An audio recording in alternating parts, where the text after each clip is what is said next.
અને સદાનંદ સ્વામી એવું બોલ્યા, સુરા બાપુ, સ્વામિનારાયણ ભગવાનની આ મૂર્તિની અંદર અમે એક વાર નહીં, બે વાર નહીં, 3 વાર નહીં, અનેક વાર બીજા અવતારોના દર્શન અમારી આંખે કર્યા છે. અનેક અવતારોના દર્શન એક જ મૂર્તિમાં કોણે કર્યા હતા? આ 6 ખાખી હોય. આવું અમને અનેક વાર અનુભવાણું છે. આ અમારી આંખ, એણે અમે અમારી આંખે અગાધ ઐશ્વર્યો સ્વામિનારાયણ ભગવાનના અમે જોયા છે. સગી આંખે અમે એમને નિરીખા છે. ભાઈ, આ સ્વામિનારાયણ ભગવાન મારા આત્માના ઉદ્ધારક છે. આ સ્વામિનારાયણ ભગવાન મારી પાસે ગમે એવી નીચી ટેલ કરાવે, અરે ખાડા કરાવે, ખાળિયા ધોવરાવે, હે, તો પણ એ કરવા માટે હું તૈયાર છું. હે, અરે મને સ્વામિનારાયણ ભગવાન મજૂર માને તો હું એની મજૂરી કરવા તૈયાર છું. સદાનંદ સ્વામી કે અમે અમારી નજરે જોયું છે. અને સ્વામિનારાયણ ભગવાન અમને ભગવા લુગડા પહેરાવ્યા, અને કદાચ ભગવા કઢાવીને એમ કે તમે ટાટ પહેરો ને, તો સ્વામિનારાયણ ભગવાનના વચને અમે ટાટ પહેરવા તૈયાર છીએ. બાપુ, એટલું જ નહીં, ઉનાળાના ભર બપોરે સ્વામિનારાયણ તડકે બેહારે તો અમે તડકે બેહવા તૈયાર છીએ. અને શિયાળાની કડકડતી ઠંડીમાં ખુલ્લા વગડામાં ખુલ્લા બેહારે તો સ્વામિનારાયણ ભગવાનના વચને અમે શિયાળામાં ખુલ્લા બેસવા તૈયાર છીએ. હે, શું સ્વામિનારાયણ ભગવાનની મોટપ છે? વિચાર તો કરો. આજ આપણે 212 શ્લોકની શિક્ષાપત્રી નથી પાળી શકતા. જ્યાં સુધી મહિમા નહીં સમજાય ને ત્યાં સુધી આજ્ઞા પડવાની નથી. ગમે એટલી મહેનત કરો, તૂટી જાઓ આમ તમે કહેવાય ને તો પણ ન પડે. અને જો આવો સદાનંદ સ્વામી જેવો મહિમા સમજાય ને, હા, શિયાળામાં ગળાડૂબ પાણીમાં ઊભા રહી જાય કે, હા, તોય અમને મંજૂર છે. આ સ્વામિનારાયણ ભગવાન મળે ક્યાંથી? સુરા બાપુ, ક્યાંથી મળે? આમની વાત તો સાવ ન્યારી છે. આ તો સર્વે અવતારના અવતારી પુરુષોત્તમ નારાયણ છે. ગમે એવી આજ્ઞા કરે, અરે મારે મને અમૃત સમાન છે. વળી મહારાજની આજ્ઞા, મારે મન પુષ્પની માળા છે, હું પહેરવા તૈયાર છું. સ્વામિનારાયણ ભગવાનની આજ્ઞા છે કે તમે આ ઘેલાને કાંઠે જે ઓરિયો છે ને, કૂવો, એની પાસે રહ્યો. એટલે હું સ્વામિનારાયણ ભગવાનની આજ્ઞા માની આ ઘેલાને કાંઠે જ અક્ષરધામ માનીને રહું છું. જ્યાં મહારાજ રાખે ત્યાં અક્ષરધામ. મારે બીજી કોઈ આશા નથી. બસ માત્ર 2 લુગડા જોઈશી અને એક પાટીઓ રાખું છું. અને સદાનંદ સ્વામી મોટા ભાગની જિંદગી આખી ઘેલાને કાંઠે ઓરિયો જે કૂવો એના કાંઠે જ આખી જિંદગી કાઢી. બોલો, વિચાર તો. મને આજ્ઞા કરી તમે ન્યા રહ્યો તો હું ન્યા રહું છું કે. અને સુરા બાપુ કે ઓહો હો, આવા સ્વામિનારાયણ ભગવાન આ બ્રહ્માંડમાં પહેલી વાર આવ્યા છે. સુરા બાપુને કીધું સદાનંદ સ્વામીએ, સર્વ અવતારના અવતારી છે, ઉપરી છે, અને આવા ભગવાન કોઈ થયા નથી ને થાશે નહીં. આ મારા અનુભવની વાત તમને કહું છું. અને બાપુ, આવું નહીં સમજો ને તો જોજો ખોટ રહી જાય કલ્યાણમાં. હા, પાણીમાં રહેવા છતાંય કોરા રહો. સુરા બાપુ કે વાહ સ્વામી વાહ, હે વાહ હિન્દુસ્તાની સાધુ વાહ. મને તો એમ હતું કે હિન્દુસ્તાનીમાં બુદ્ધિ ન હોય, પણ તમે તો બહુ બુદ્ધિવાળા લાગો છો. બોલ્યા સુરા ખાચર. કેવા મહારાજ છે, વિચાર તો કરો. સર્વોપરિતાની વાતો સાંભળીને સુરા ખાચર તો ભાઈ હામું ને હામું જોઈ રહ્યા. એટલે નિષ્કુળાનંદ સ્વામી લખે છે, ભાઈ અમથા થોડા બોલે છે. હે વાલો અક્ષરધામના ધામી રે, અસંખ્ય મુક્ત તણા એક સ્વામી રે. વાલો અક્ષરધામના ધામી રે, અસંખ્ય મુક્ત તણા એક સ્વામી રે. વાલો અક્ષરધામના ધામી રે, અસંખ્ય મુક્ત તણા એક સ્વામી રે. વાલો અક્ષરધામના ધામી રે,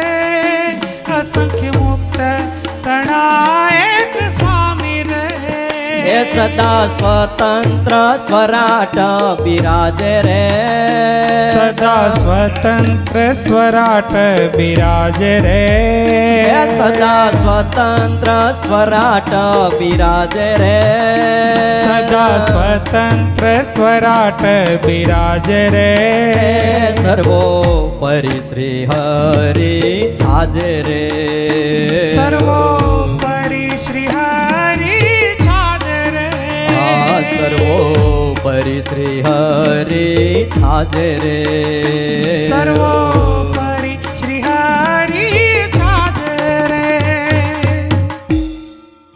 આ મહિમા જો સમજાઈ જાય તો હૃદયમાં હા પડી જાય કે મારા કલ્યાણમાં હવે કાંઈ બાકી નથી. હા પડે છે. આ કથા સાંભળ્યા પછી તો દ્રઢ જ કરજો. દુનિયાને જે કેવું હોય તે કે, હા, જે સમજવું હોય તે સમજે. એ ખોટા 4 નાળિયેર સિવાય કોઈ બીજું બાંધી દેવાનું નથી. હા, એ બધાને હારા રાખવામાં, એની મોહબતમાં, એને રાજી રાખવામાં આપણે આપણી આ અડધી જિંદગી તો કાઢી નાખી. હવે બાકી રહેલી જિંદગી પુરુષોત્તમ નારાયણના ગુણ ગાવામાં અને એને રાજી કરવામાં વિતાવીએ. કેવા કેવા આપણા નંદ સાધુઓના અનુભવો છે. એટલે હું તમને વારે વારે કહું છું કે આપણા નંદ સાધુઓના પ્રસંગો, એમનું સાહિત્ય, આખી જિંદગી કોઈ વક્તા જો કથા કર્યા કરે, 1 પણ કલાકનો વિરામ આપ્યા વગર, તો પણ એની આખી જિંદગીમાં ઈ ગ્રંથો, ઈ ચરિત્રો, ઈ વાતો કરી જ ન શકે. એટલું સાહિત્ય છે. વાંચો. હા, જો ગુજરાત સમાચાર નહીં વાંચો તો હાલશે, દિવ્ય ભાસ્કર નહીં વાંચો તો હાલશે, સમજાણું? સંદેશ નહીં વાંચો તો હાલશે, પણ વચનામૃત તો વાંચજો. આ દાદાના દરબાર ગઢમાં ભાઈ કેટલા વચનામૃતો મહારાજે કીધા છે. એક નિયમ તો રાખો કે હું રોજ 1 વચનામૃત વાંચીશ, રોજ હું 5 માનસી પૂજા કરીશ, રોજ હું મારા મહારાજની સવારે પૂજા કરીશ. પૂજા કર્યા વિના હું મુખમાં પાણીનો ઘૂંટડો પણ મૂકીશ નહીં. આટલું એક નક્કી કરો. પાકું? એ બધાયને પાકું? 5 માનસી પૂજા કેટલા જણા કરશો? ઊંચી આંગળી કરો. ન કરતા હોય હવેથી નક્કી 5 માનસી પૂજા રોજ કરવી. એમ બસ આટલા જ જણા? બીજા બધા કરતા હશે તો બહુ સારું, વંદન છે. હાલો, રોજ 1 વચનામૃત કોણ વાંચશો? રોજ 1 વચનામૃત. બસ. હવે તો મોબાઈલમાં આવી ગયા છે. વાંચો. સ્વામિનારાયણ ભગવાનની વાણી છે, અમૃત છે. ભક્ત ચિંતામણી વાંચો. સ્વામિનારાયણ ભગવાનના ચરિત્રો છે. મોટા સંતોની વાતો વાંચો. 5 ગુણાતીતાનંદ સ્વામી, ગોપાળાનંદ સ્વામી, એમની વાતો અજોડ છે. એ ભાઈ, આ આપણો આત્માનો ખોરાક છે. કાલ વયું જવાશે અને પછી પછતાવવું પડે એવું આપણે કરવું નથી. હો, કેવો કેવો અનુભવ છે. એક મૂર્તિની અંદર અનેક સ્વરૂપોને સ્વામી કે અમે અનેક વાર જોયા છે. આ ખાઠી સાધુ થયા ને બધા, એમાં એક પૂર્ણાનંદ સ્વામી હતા. એકવાર સ્વામિનારાયણ ભગવાન ગઢપુરમાં સ્નાન કરે, એ પાણી રોકવા માટે ભગુજીએ એક આંબલી વાવી હતી અક્ષર ઓરડીની બહાર. મહારાજ જ્યાં સ્નાન કરતા ગંગા જળિયા કુવા પાસે, તમે જરા કથા પૂરી થાય પછી આટો મારી લેજો. આમ તો બધી આટા મારતા જઈશું ને, તો સારું. બજારમાં આટો મારો છો કે નહીં? જરા જોવો જ ખરા હું વેચાય છે ને શું છે. નકરા અહીંયા આટા મારવા જરા ગઢપુરની બજારમાં આટો મારવો જોઈએ.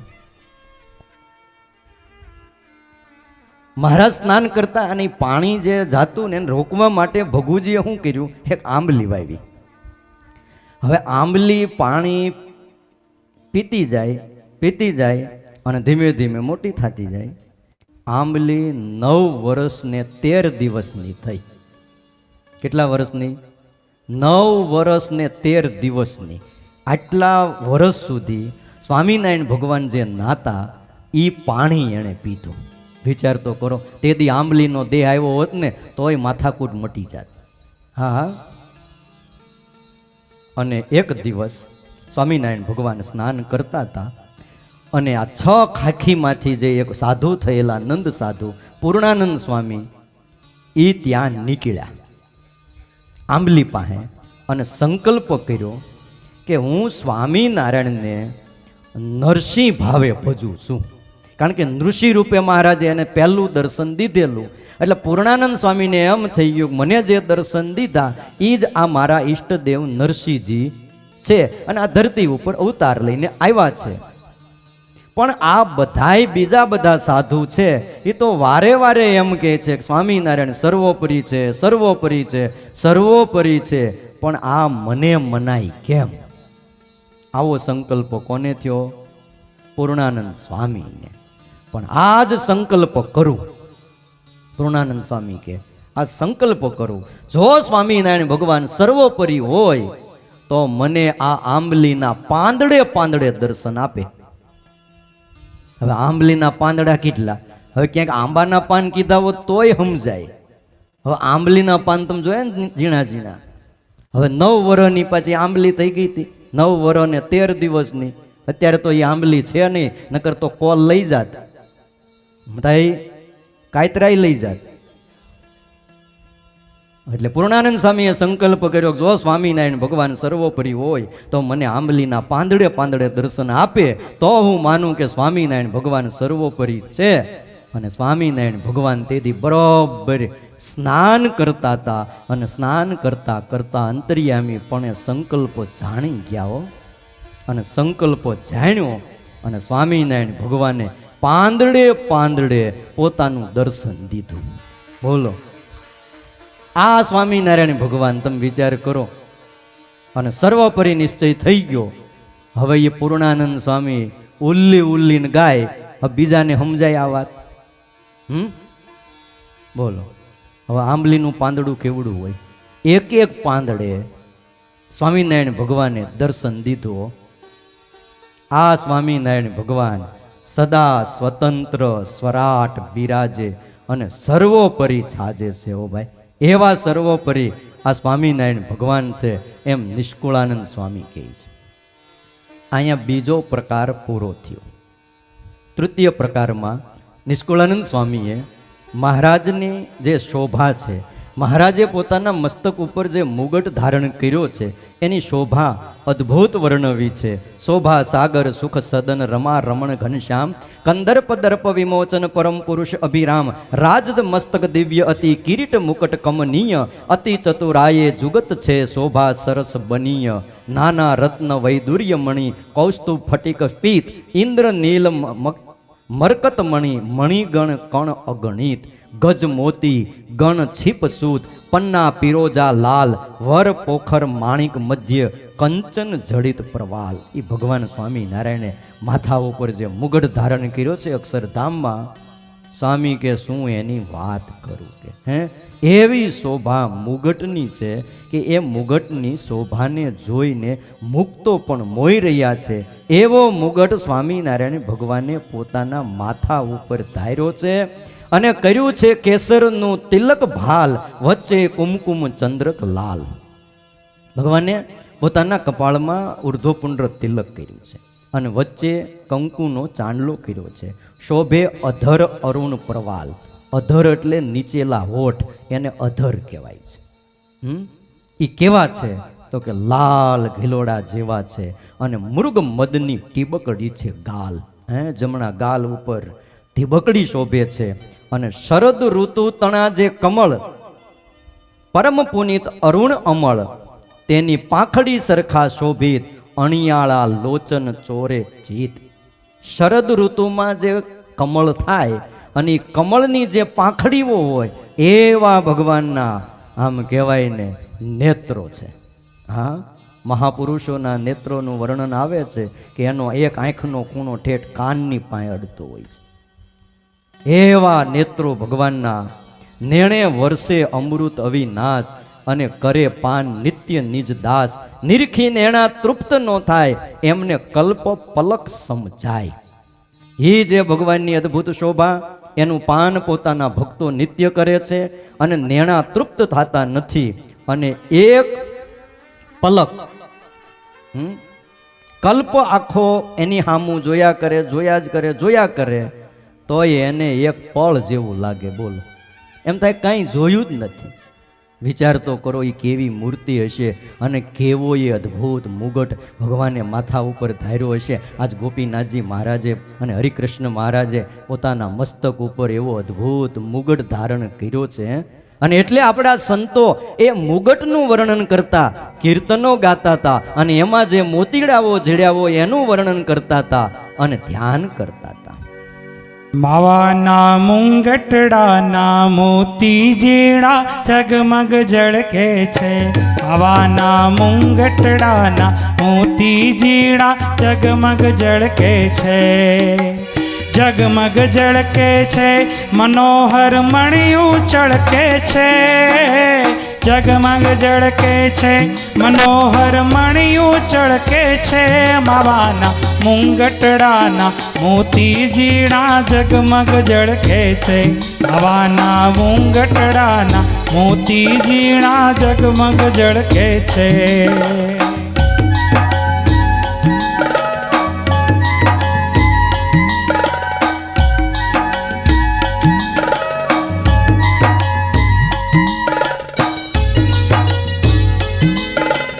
મહારાજની અલૌકિક મૂર્તિ એનું આપણે ધ્યાન કરીએ, એમનું સ્મરણ કરીએ. આજે મહારાજે પોતાના મસ્તક ઉપર જે મુગટ ધારણ કર્યો છે, મોર મુગટ, એમાં રહેલા મોતીઓ, એ મોર મુગટની શોભા, લાલ પીળા રંગના મોતી અને મુક્તોની હારે મહારાજ પોતે અક્ષરધામમાં બિરાજમાન છે. એ મૂર્તિને સંભાળીએ. લીલા પીળા રાતા મોતી કાળા ધોળા કોરે.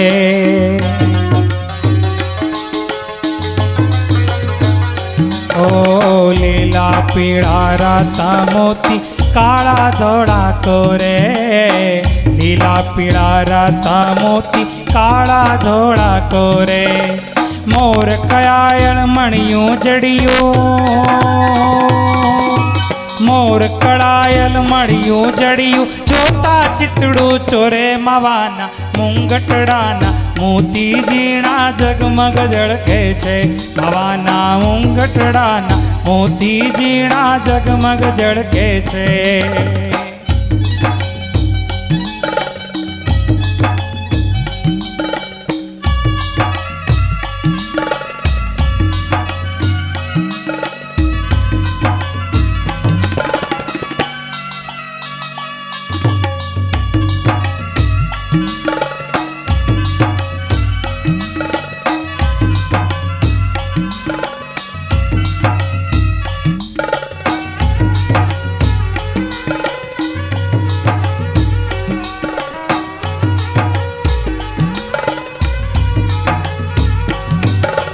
ધોળા ધોળા મોતીડા ને ધોળા ફૂલના હાર. હરીને ધોળા ધોળા મોતીડા ને ધોળા ફૂલના હાર. ધોળા ધોળા મોતીડા ને ધોળા ફૂલના હાર. ધોળા મુખમાં દાંત દેખીને, ધોળા મુખમાં દાંત દેખીને દાસ બલિહાર. માવાના મુંગટડાના મોતી જીણા જગમગ ઝળકે છે. માવાના મુંગટડાના મોતી જીણા જગમગ ઝળકે છે. માવાના મુંગટડાના મોતી જીણા જગમગ ઝળકે છે. કેવા અદ્ભુત એ મહારાજના મુંગટમાં એ મોતીડા ઝળકતા હશે. કેવા એ હાર હશે. આપણા સંતો એમ કહે છે કે મૂર્તિ ઉપર હું બલિહારી જાઉં, વારી વારી જાઉં. એવી અદ્ભુત શોભા એનું વર્ણન કર્યું છે. શોભે ગળબંધ કૌસ્તુભ મણિ અને શોભા સરસ જોયા જેવી બણી. એ રૂડું સરસ સુગંધી માન એવું શીતળ ચંદન ગુણવાન, તેણે રચ્યા છે સર્વે અંગ, નિરખી લાજે કોટી અનંગ, એવી શોભાને ધરતા શ્યામ પુરુષોત્તમ પૂરણ કામ. કૌસ્તુભ મણિ એ ગળામાં શોભે છે. રૂડો સરસ સુગંધિમાન શીતળ ચંદન ભગવાને ચર્ચ્યું છે. એક એક અંગની અંદર એ ચંદન ચર્ચવામાં આવ્યું છે, એની સુગંધ આવે છે. આવી શોભાને ધરતા સ્વામી કે પુરુષોત્તમ નારાયણ છે. આજાન બાહુ છે અને બે બાહુ ઉપર બાજુ બંધ બાંધ્યા છે. મણિ જડિત બાજુ બિરાજે છે અને એને જોઈ જોઈને કોટી રવિ અને શશી, સૂર્ય અને ચંદ્ર પણ લાજે છે. કર પહોંચી કનક કડા શોભે, વેઢ વીટી જોઈ મન લોભે, એ ઉર ઉતરી મોતીની માળા, અને શોભે રાજીવ રેણ રૂપાળા. જોઈ શોભા અંગો અંગતણી, થયો મૂર્છિત રતિ નો ધણી. મલ્લિકા માલતી રાય વેલી, જાય જોઈને ચંપા ચમેલી. કુંદ કેતકી બકુલ ને નૂત, પોપ પારી જાત પ્રસૂત. નવ કંજ કેસર સેવતી, ગુલ છડી ગુલદાવદી અતિ. એવા પુષ્પ સુગંધી સાર, ગણતા ન આવે વાર ને પાર. એવા ભૂષણ રચી અતિ ભારી, એ પૂજે રાધા રમા સુકુમારી. જો સાંભળો, જેને જે ફાવે એવા સરસ મજાના હાર બનાવી અને રાધા અને લક્ષ્મી જેવી સુકુમારિકાઓ પણ અનંત શક્તિઓ પુરુષોત્તમ નારાયણની સેવા કરે છે. આવી શોભાને ધરતા પરમ કૃપાળુ દયાળુ પરમાત્મા છે. ભક્તના પ્રતિપાળ છે. કરી ગ્રહી કર વર વેણુ મુરારી, ધરી અધર મધુર સ્વરકારી. કરે મધુરે મધુરે સ્વરગાન, સુણી શ્રવણ છૂટ્યા મુનિ ધ્યાન. ભગવાન હાથમાં ક્યારેક બાંસુરી લઈ અને બજાવતા હોય છે, અને ઈ સ્વરને કોઈ સાંભળે છે ત્યારે ધ્યાનમાં બેઠેલા ધ્યાનીઓના ધ્યાન છૂટી જાય છે. એવો એ ભગવાનના સ્વરનો આનંદ છે કે મુનિઓની આંખો ઉઘડી જાય છે. સપ્ત સ્વર સરસ 3 ગ્રામ, 21 મૂર્છના વિશ્રામ. તાળ કાળ માન ગતિ જાણી, 22 સુરતીના ભેદ આણી. આરોહી અવરોહી લે છે, અસ્તાઈને સચ્ચાઈ કે છે. 6 રાગને 32 રાગણી, 36 કેસે કવિ ભણી. તેના નામ રીતુ સ્વર તાલ, વસ્ત્ર ભૂષણ રૂપ રસાલ. જેટલા પ્રકારના તાલ, જેટલા પ્રકારના રાગ, જેટલા પ્રકારના સ્વર, આ બધું જ ત્યાં એવું અખંડ થયા કરે છે. આવી રીતે પરમાત્મા પોતાના અક્ષરધામને વિશે સદાય બિરાજમાન છે અને પોતાના મુક્તોને ભગવાન સુખ આપે છે. ઇતિ શ્રી સહજાનંદ સ્વામી ચરણ કમળ સેવક નિષ્કુળાનંદ મુનિ વિરચિતે પુરુષોત્તમ પ્રકાશ મધ્યે તૃતીય વિશ્રામ. 3 વિશ્રામ પૂરા થયા. તૃતીય પ્રકાર વિશ્રામ નહીં, ત્રીજો પ્રકાર પૂરો થયો. આમ તો આજે પત્રિકામાં ઘનશ્યામ જન્મોત્સવ કરવાનો હતો, હા, પણ આપણે કાલે સવારે રાખ્યો છે. નિરાયતે હારું.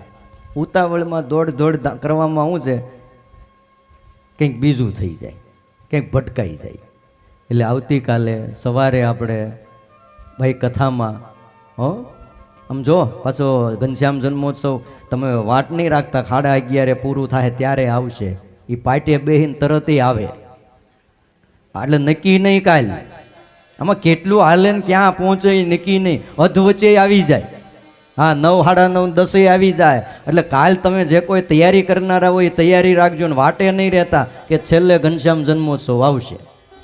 અને આપણે ધામધૂમથી ઘનશ્યામ જન્મોત્સવ અહીંયા ઉજવવો છે, નાચી કૂદીને, અને પછી પાછી કથાએ આગળ પાછી સાંભળવાની છે.